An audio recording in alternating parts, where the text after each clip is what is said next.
Okay, let's look at more examples of logarithms.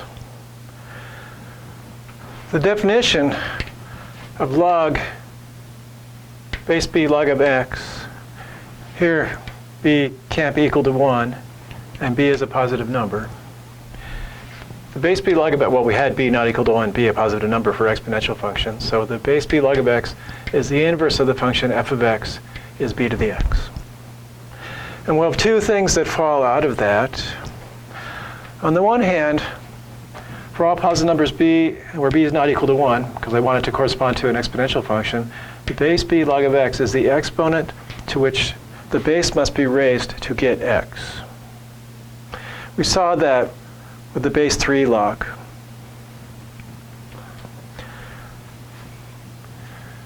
So when we swap x and y, here's an equation with x and y with the exponential function.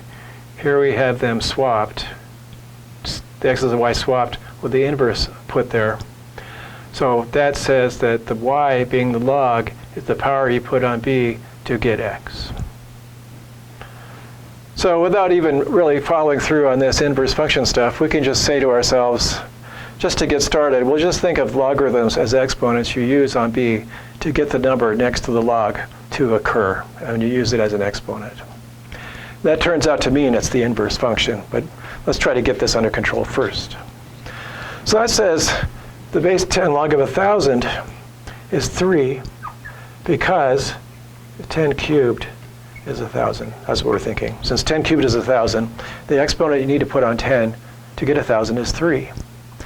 And this is asking the question, what exponent do you have to put on 2 to get 16?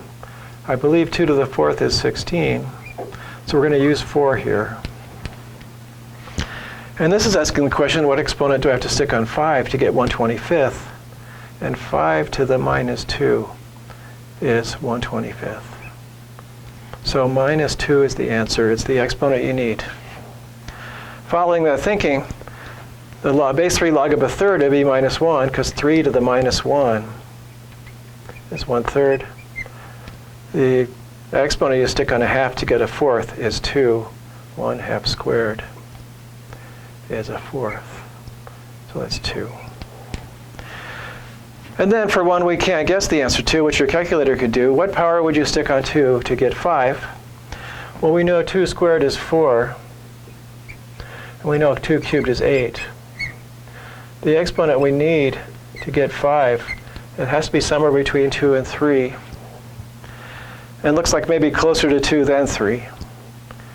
Because 8 is pretty far away from 5, and 4 isn't. So this exponent is probably pretty far away from the exponent you need. This one probably isn't. And you can find this on your calculator. We'll show you how to do that in the future. Right now, we're just giving you an example of how this thing works as a way of producing exponents that are going to do the job when they're not whole numbers.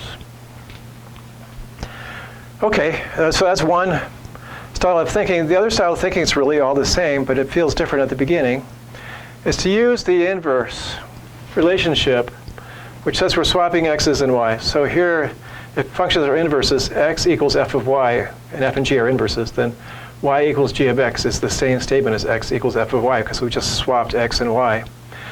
If we do that with the exponential function and the log function, here is that f is b to the y, and here is y is the base b log of x. So these are the same statement. So sometimes when you're trying to figure out what's going on, you have an equation. It's either an exponential equation or a log equation.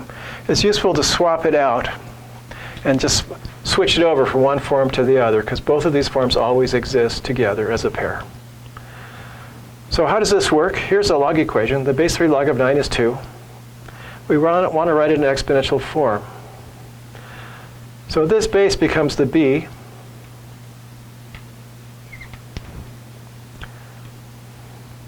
We're here, right? This guy here is the exponent.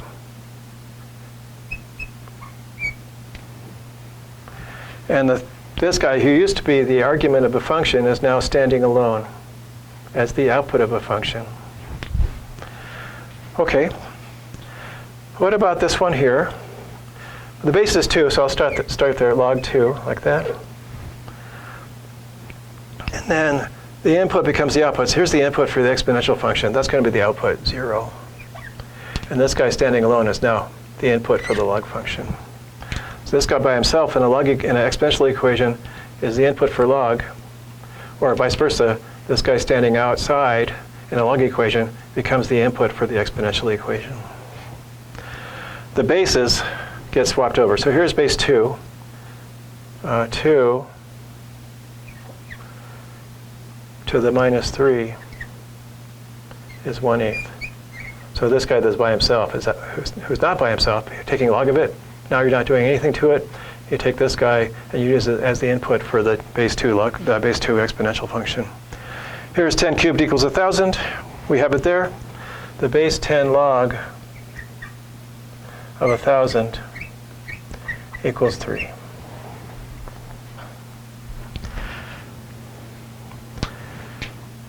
Take some practice and experience with logarithms to make this settle in your brain.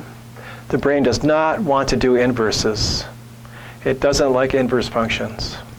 So if you're finding this a challenge, that's just the nature of the human brain. Whenever you learn an inverse operation, it's much harder than the original operation for your brain to decide to accept.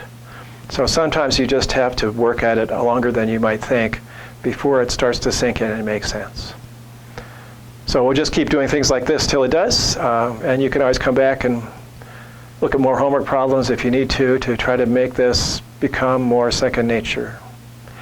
And we'll be moving on to our next slide any minute now.